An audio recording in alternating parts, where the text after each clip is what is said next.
À toutes et à tous, bienvenue à cette nouvelle session d'information dont voici le titre.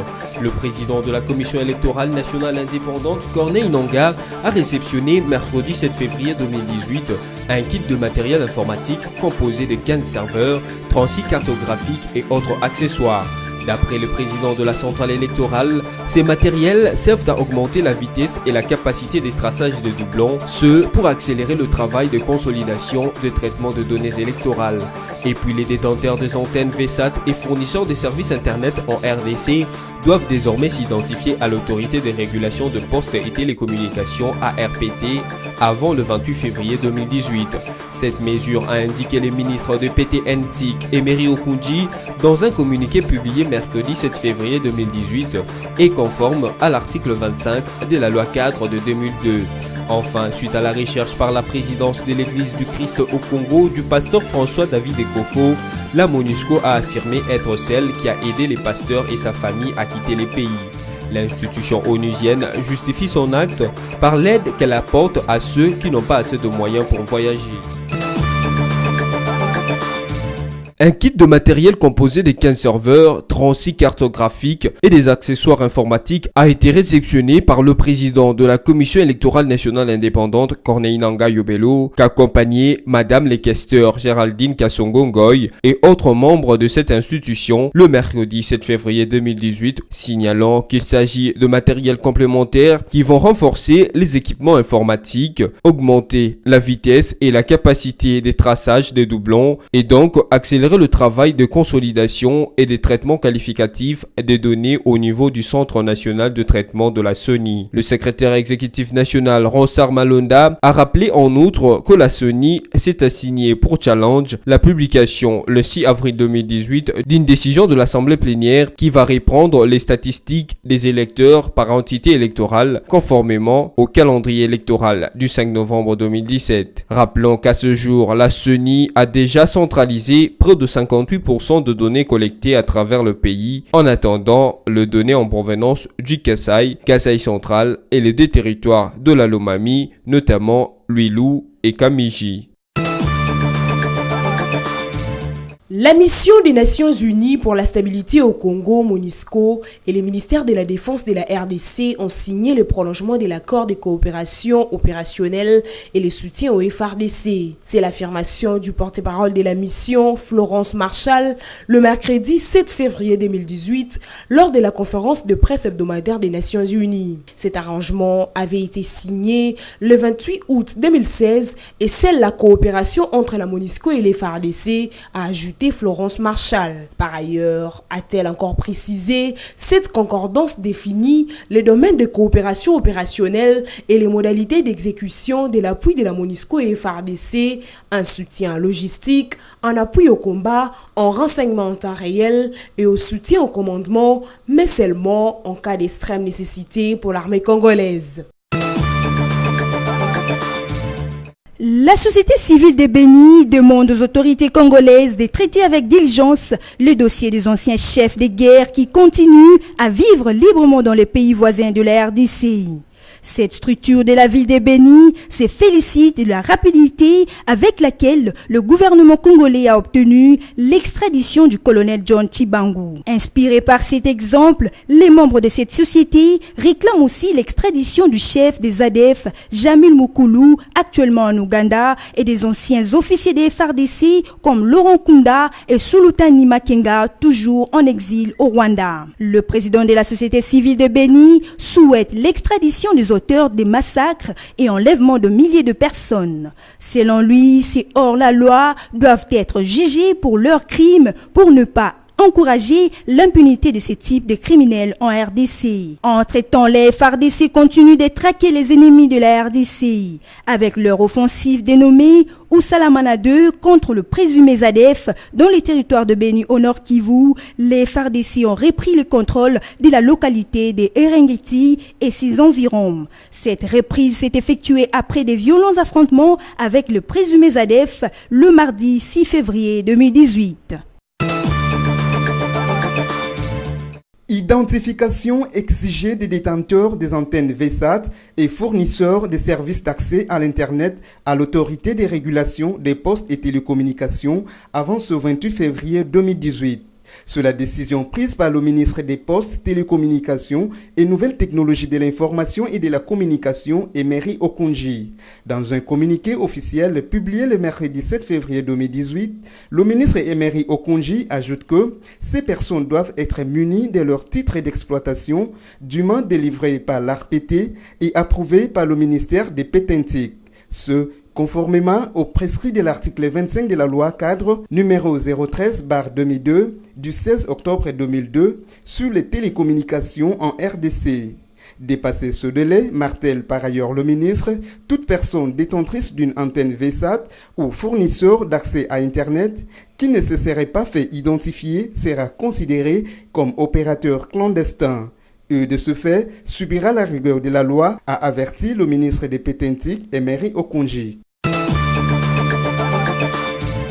Les habitants de Kakenge dans le territoire de Moueka, dans la province du Kasaï, regagnent progressivement leur village, a affirmé le député national de cette contrée, Évariste Bochab, au cours d'une conférence de presse tenue à Kinshasa le mardi 6 février 2018. En effet, ces populations avaient fui cette localité à la suite des violences provoquées par une milice locale.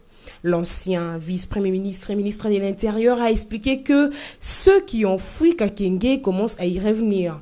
Cependant, il ne peut pas affirmer que la vie a totalement repris dans cette partie du pays.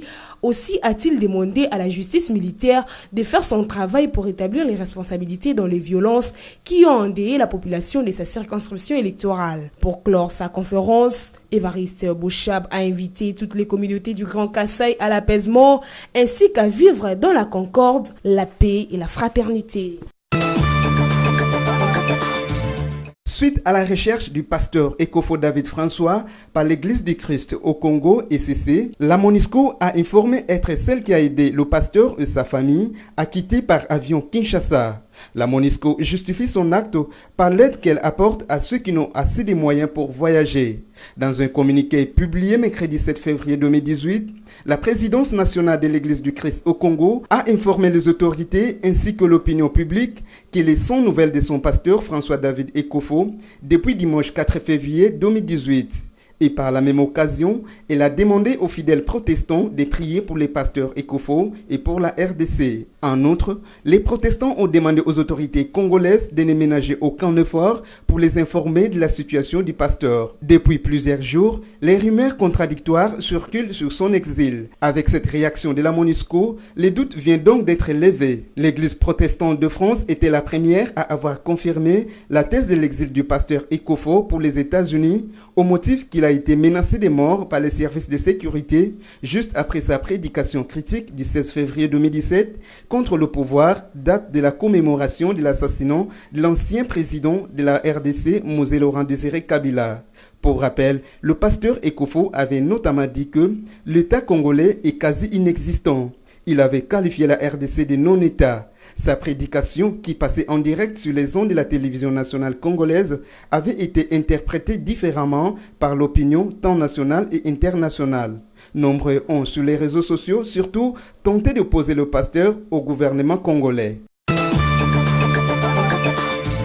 Réaménagement du programme hebdomadaire de la compagnie aérienne Bruxelles Airlines suite aux mesures de rétorsion décidées par Kinshasa. La compagnie belge a, dans un communiqué publié mercredi 7 février 2018, réaménagé l'horaire de ses fréquentations hebdomadaires en RDC. Elle informe pour sa clientèle que, pour des raisons indépendamment de sa volonté, elle se trouve dans l'obligation de réduire le nombre de ses rotations et le jour de vol entre Kinshasa et Bruxelles. Bruxelles Airlines n'offrira que 4 vols au lieu de 7 par semaine au départ de Kinshasa. Désormais, les vols Bruxelles Airlines seront opérés tout le lundi, mercredi, vendredi et samedi selon les communiqués.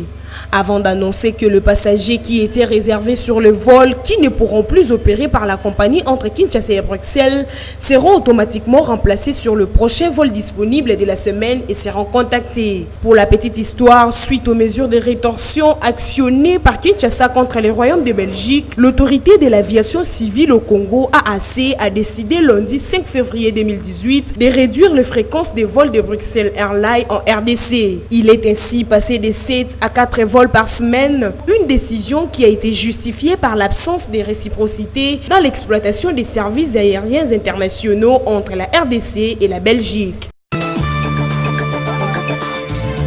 À présent, le rappel de titre.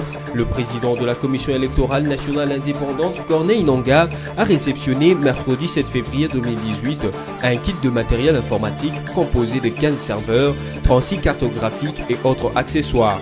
D'après le président de la centrale électorale, ces matériels servent à augmenter la vitesse et la capacité de traçage des doublons, ce pour accélérer le travail de consolidation de traitement de données électorales. Et puis les détenteurs des antennes VSAT et fournisseurs de services internet en RDC doivent désormais s'identifier à l'autorité de régulation de postes et télécommunications ARPT avant le 28 février 2018. Cette mesure a indiqué le ministre de PTNTIC, Emery Okunji, dans un communiqué publié mercredi 7 février 2018 et conforme à l'article 25 de la loi cadre de 2002.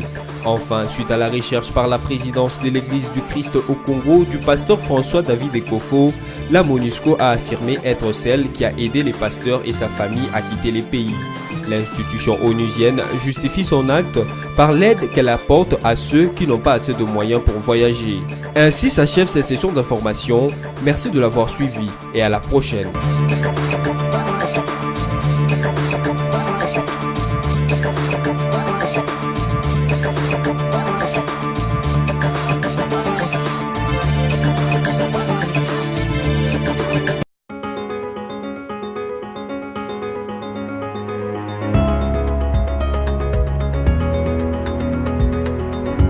Mesdames, Messieurs, bienvenue à cette revue de presse en ligne de ce jeudi 8 février. Ouvrons cette revue de presse avec Congo Virtuel qui titre « Monseigneur Monsengo, un départ qui parle ». Alors qu'il était aux commandes d'une croisade pour la conquête du pouvoir, l'archevêque de Kinshasa se retrouve subitement à la porte de sa retraite, soulevant des réactions qui laissent très peu de place au regret.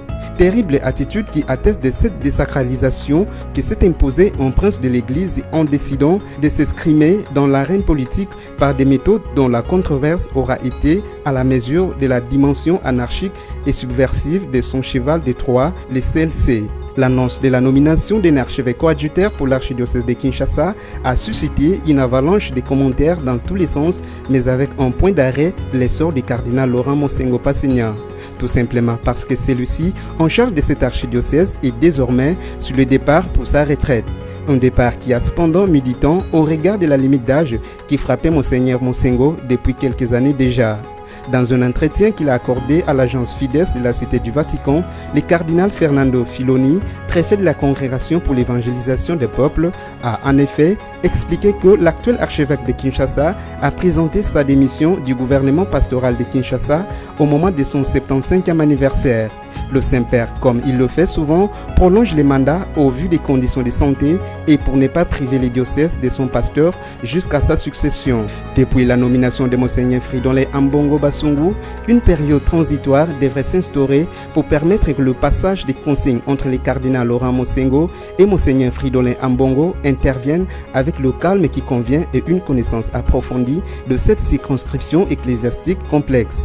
Le cardinal Fernando Filoni s'est gardé d'indiquer la durée temporelle de cette période transitoire, espérant simplement que le cardinal Monsengo sera content de laisser son office dans les mains sûres et zélées. Poursuivons cette revue de presse avec Forum des As qui titre « En dépit du contentieux avec le clergé quinois, pouvoir église, les ponts n'est pas coupé ». Sur instruction du chef de l'État, le gouvernement a pris en charge les obsèques d'un évêque de l'Issala décédé à Kinshasa. 4 jours plus tôt, une importante délégation gouvernementale a assisté au jubilé d'argent de l'archevêque de Lubumbashi. L'Église catholique en RD Congo serait-elle entrée en guerre ouverte contre le pouvoir? Quel est l'état actuel des relations entre l'Église locale et les autorités du pays? Existe-t-il de vrais problèmes insolubles entre ces deux pouvoirs, l'un temporel et l'autre intemporel? Sans doute, sur base des très récents bras de fer entre les dirigeants du pays et les clergés quinois engagés après les manifestations du 31 décembre 2017 et du 21 janvier dernier.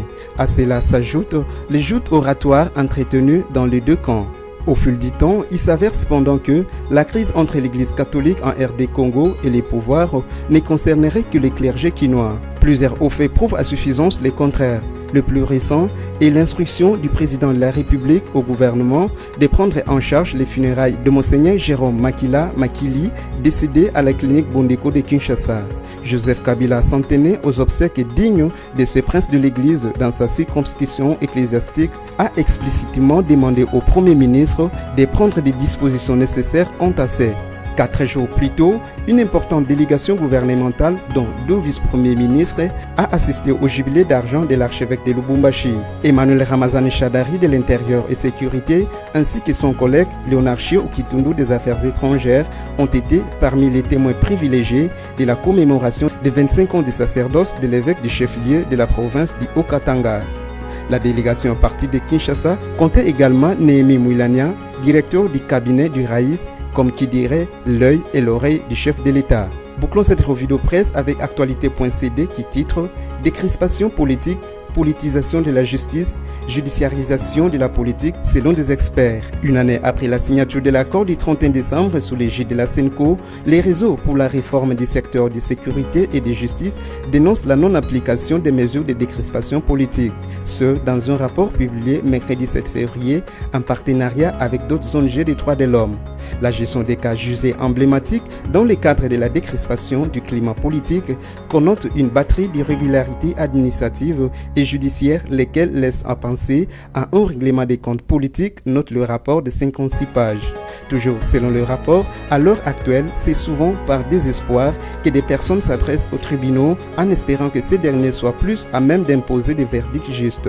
Le rapport passe également en revue les manifestations publiques qui restent frappées d'interdiction au pays ainsi que les auteurs de leur répression impunie. C'est la fin de cette revue de presse. Merci à vous qui l'avez suivi.